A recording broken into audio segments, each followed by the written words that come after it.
प्रभु यीशु मसीह के मधुर और मीठे नाम में आज दिनांक 28 अप्रैल दिन सोमवार को आप सब श्रोताओं का हम स्वागत करते हैं। आज के दिन के लिए जो वचन है वो लिया गया है मत्ती रचित सुसमाचार उसका 12 अध्याय 48 पद से लेकर 49 पद। यह सुन उसने कहने वालों को उत्तर दिया, कौन है मेरी माता और कौन है मेरा भाई? और अपने चेलों की ओर अपना हाथ बढ़ाकर कहा, देखो मेरी माता और मेरे भाई ये हैं। प्रिय, अब सांसारिक सेवकाई के दौरान कई लोगों ने यीशु मसीह के प्रचार के अधिकार पर प्रश्न उठाया। फरीसी और यहूदी पूछते थे कि तुम्हें अधिकार किसने दिया? लेकिन यीशु मसीह ने खुद पर भी एक गहरा सवाल उठाया और उसने यह पूछा कि कौन है मेरी माता और कौन है मेरे भाई और बहन। एक गहन सत्य जो हम सबके जीवनों में प्रकट होना जरूरी है। गलतियों की पत्री उसका 4 अध्याय 19 पद में पौलुस इस बात को लिखते हैं कि हे मेरे बालकों, जब तक तुम में मसीह का रूप ना बन जाए तब तक मैं तुम्हारे लिए भी जच्चा से पीड़ाएं सहता हूं। इसका कहने का तात्पर्य क्या है? इसका कहने का तात्पर्य यह है कि पौलुस गलतियों के कलीसिया के लिए एक माँ के स्वरूप मातृत्व का प्रेम दिखा रहे थे। ठीक उसी प्रकार से परमेश्वर ने भी हमारे लिए एक पिता का स्वरूप दिखाया।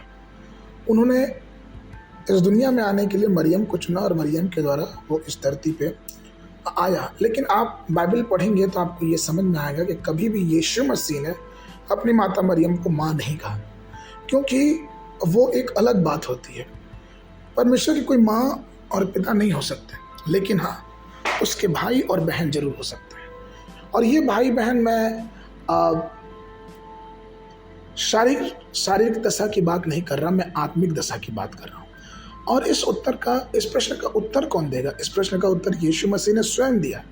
मत्ती 12 49 और 50 में यीशु मसीह ने कहा कि और कौन है मेरे भाई, और अपने चेलों की ओर हाथ बढ़ाकर उसने कहा कि देखो मेरी माता और मेरे भाई ये हैं। क्योंकि जो कोई मेरे स्वर्गीय पिता की इच्छा पर चलता वही मेरे भाई और मेरी बहन और मेरी माता है। तो प्रियो, परमेश्वर का भाई या फिर प्रभु यीशु मसीह का भाई, उसकी माँ, उसकी बहन कौन हो सकता है? वे सब हो सकते हैं जो परमेश्वर की इच्छा पे चलते हैं। अब ये प्रश्न उठता है कि ये कैसे? तो ये आत्मिक रूप से माता और पिता, परमेश्वर के कोई माता और पिता नहीं हो सकता, लेकिन हम और आप उसके भाई बहन, और यीशु मसीह ने स्वयं से हमें अपना मित्र कहा। लेकिन ये सब तभी संभव है जब हम उसके वचनों पे चलेंगे, हम उसके परिवार में रहने के अधिकारी होंगे। और जब हम परमेश्वर पिता की इच्छा पे चलते हैं, उसके परिवार के रूप की सारी विधियों को मानते हैं, तब हम ये पाते हैं कि हम उसके भाई और उसके बहन हैं। इसलिए प्रियो, आइए अपने जीवन में ये हर दिन अथक प्रयास करें कि हम परमेश्वर की आगे बढ़ते जाएं। आगे के मान के लिए इब्रानियों की पत्री उसका 2 अध्याय 11 और 12 क्योंकि पवित्र करने वाला और जो पवित्र किए जाते हैं सब एक ही मूल से हैं, जिसके कारण वह उन्हें भाई कहने से नहीं लजाता, पर कहता है कि मैं तेरा नाम अपने भाइयों को सुनाऊंगा, सभा के बीच में मैं तेरा भजन गाऊंगा। बाइबल अध्ययन के लिए सुबह के समय 1 राजा 3, 4, 5 और संध्या के समय लुका 20 अध्याय 1 पद से लेकर 26 पद तक। परमेश्वर आप सबको आशीष देवे।